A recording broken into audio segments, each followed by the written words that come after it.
अब वो जमाना नहीं रहा जब किसान को खेत में सुबह से शाम तक पसीना बहाना पड़ता था, मिट्टी में घुटनों तक धंसकर काम करना पड़ता था, और फिर भी ना मौसम साथ देता ना मिट्टी।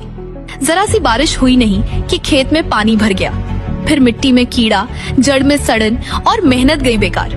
हमारे यहाँ तो आज भी यही हो रहा है। लेकिन थाईलैंड, अरे थाईलैंड के किसानों ने तो जैसे खेती की परिभाषा ही बदल दी है। अब वो लोग मिट्टी में आलू नहीं उगाते। हाँ, आप सही सुन रहे हैं। अब वहाँ के किसान मिट्टी छोड़कर हवा में आलू उगा रहे हैं। इस नई तकनीक का नाम है एरोपोनिक्स। अब इस तकनीक में खेत जोतने की जरूरत नहीं, ना बैलों की, ना ट्रैक्टर की, ना ही बारिश के भरोसे बैठने की। आलू की फसल अब उगती है एक खास कमरे के अंदर, जिसे एरोपोनिक चैम्बर कहा जाता है। इस चैम्बर में क्या होता है? आलू के पौधे की जड़ें मिट्टी में नहीं बल्कि हवा में लटकी रहती हैं, और इन जड़ों पर दिन में कई बार एक खास पोषक पानी की धुंध छिड़की जाती है।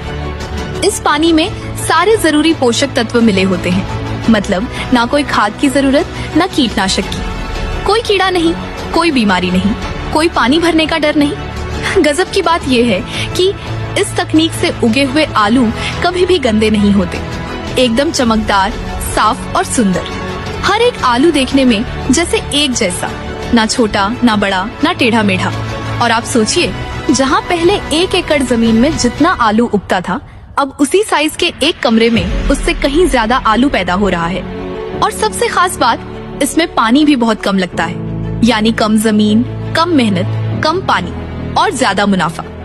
थाईलैंड के किसानों ने अब ये सिस्टम इतने अच्छे से अपना लिया है कि वहाँ के सुपरमार्केट में, होटल में, विदेशों में हर जगह उनके साफ सुथरे हेल्दी आलू की डिमांड है।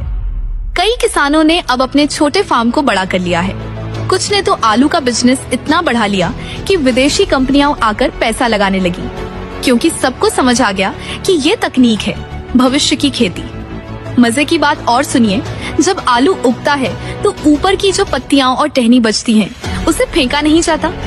किसान उसे काटकर गाय, भैंस, बकरी को खिला देते हैं, मतलब फसल भी, चारा भी, दोनों एक साथ। अब सोचिए, थाईलैंड के लाखों किसान आज इस नई तकनीक से करोड़ों कमा रहे हैं। वहाँ खेती अब सिर्फ एक काम नहीं, एक बिजनेस बन चुका है, एक पहचान बन चुकी है।